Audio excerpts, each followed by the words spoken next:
I love this guy. Look at Todd. Look at Todd looking all nice.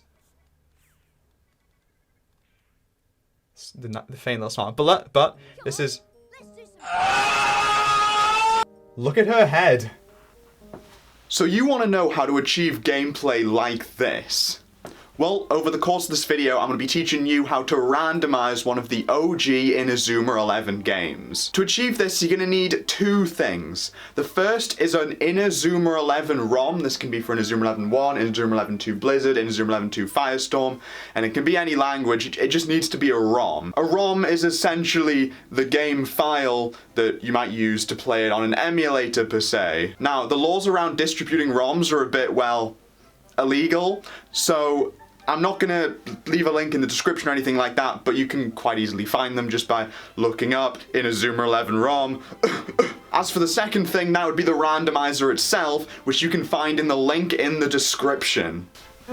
Now, as you can see, we have over here the randomizer called Inazuma 11 Ultimate Randomizer, and the ROM Inazuma 11 EU. This is just the ROM I downloaded. It can be any kind of ROM as long as it's a .nds file. So opening up the randomizer, we can see we're greeted with this screen. If you click open, you can come over here to where did I put the ROM? The ROM, which you can open. So for this case study, we're going to be using Inazuma 11 1.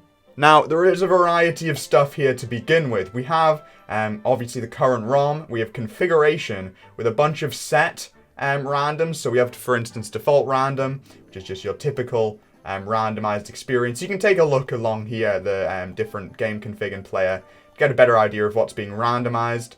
Player swap, which is just, it's just randomizing, like, moves and that, and that kind, and models and players and whatnot. Race mode, which seems to be essentially just a big ultimate randomizer of it all. And then hard random, which is a random game, except the team level of the opponents goes up by 20. So it's just meant to be a lot harder. But now we're going to go in fresh, and we're going to see what we can alter to our own liking and all of that stuff. So the main randomizer options that you can change is, we'll start over here with the add team level, which is what it sounds like, and the opponent team level goes up. So for instance, we could say 15, and the opponent would be stronger by 15 levels. Treasure box and shop is it's like the treasure chest that you find scattered around the map in the actual shops themselves. So we can click random totally to make all of those random. For instance, I encountered in one of the chests at the beginning of the game, Neo Galaxy, the move manual for that, which surprisingly isn't supposed to be there normally.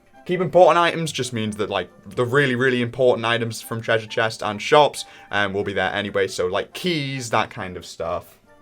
Randomized shop is what it sounds like. It randomizes the actual shops. So for instance, say the shops in the shopping area or in Raimon, those things will have random selections of items. Now we move on to, I guess, the main draw of the randomizer, the actual players themselves. So name is what it sounds like. If you randomize, it will swap around all of the names of different players. So you could have Axel Blaze be called Mark Evans. It's a pretty long shot, but that's kind of what we're going for. So with player position, you can randomize that. So for instance, a forward will become a goalkeeper. Element, same kind of thing. So you can randomize that so that, say, a wood player becomes an earth player. Randomizing the model will randomize the sprite, their face, that kind of thing. So, their body type especially. So keep body, I'm assuming, keeps the body type. Matching the model and name will mean that if, say, you randomize... So say if Axel Blaze was randomized to Mark Evans, it would become Mark Evans' sprite. Only Inazuma 11 1 characters. This refers to the fact that this, the English versions of Inazuma 11 was kind of made in a remastered engine of the Inazuma 11 2 engine, and so has all the Inazuma 11 2 characters built in. So ticking this will mean that only the characters who are natively in Inazuma 11 1 will appear there, and you won't get a bunch of Inazuma 11 2. So for instance, Sean Frost couldn't be in the game, but if you untick this, then Sean Frost can appear in your game. Randomized NPC models means that essentially all the different NPCs in the game who can't be actually as players will also be randomized in their models. So for instance, the governor of Raimon could become a little kid, for instance.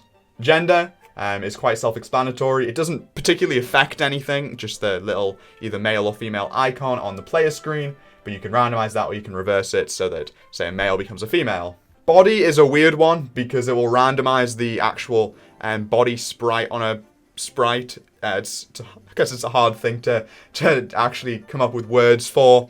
I would leave this on not changed if you don't want like headless characters essentially, and so if you want the game to overall just look better. Moves is another fun one to randomize.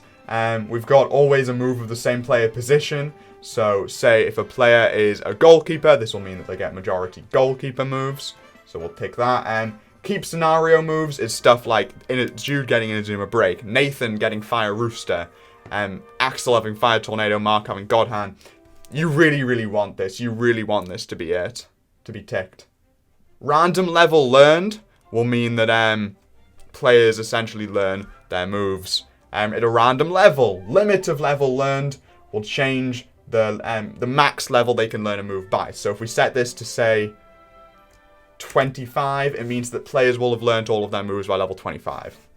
Only moves, so again, this is the same thing we were talking about with the models. If we tick, say, Inazuma 11 1, it means that it will only be moves from that game. I assume you can tick from Inazuma 11 2, and so there's only moves from Inazuma 11 2, which would be interesting. Stats over here, we can either click Shuffle, which will just shuffle around people's stats, or Random Totally, which will completely randomize people's stats. And Variation, you can add to determine the random percent of a stat can be variable. And then once you're happy with your settings, you can come over here and click Randomize, and it will pop up with... It'll take a few seconds, but it'll come up with Finish, and you can come up with the randomizer, so we can name it Gamer, and there you go, file saved. And now you have a random copy of Inazuma 11. But you may have noticed that, oh, there was a bunch of settings there that we couldn't activate. Well, don't worry, because if you go into Inazuma 11 2 and try and randomize that, you can activate them. And so we'll just go over them right now. This is mostly just actual emulator speed settings. I presume if we go into race mode here, we can see they've all kind of been increased to give you a faster game experience. This is a fun one. You can choose the first chapter your game loads into. I mean, if you really want to. And you can also let players add alter egos to players. That didn't make sense. And you can also let players have alter egos, which is that feature that like Banyan and Sean Frost and Dvalin have. And you can add that to random players. And that is basically all the important stuff you need to know to randomize an Inazuma 11 game. Obviously, you'll also need a DS emulator to be able to play this with. I'd recommend Dezume. You can find that by looking it up. It shouldn't take you terribly long. But I hope this video was in any way helpful, and hopefully you can go and enjoy yourself some randomized Inazuma 11 goodness. Goodbye.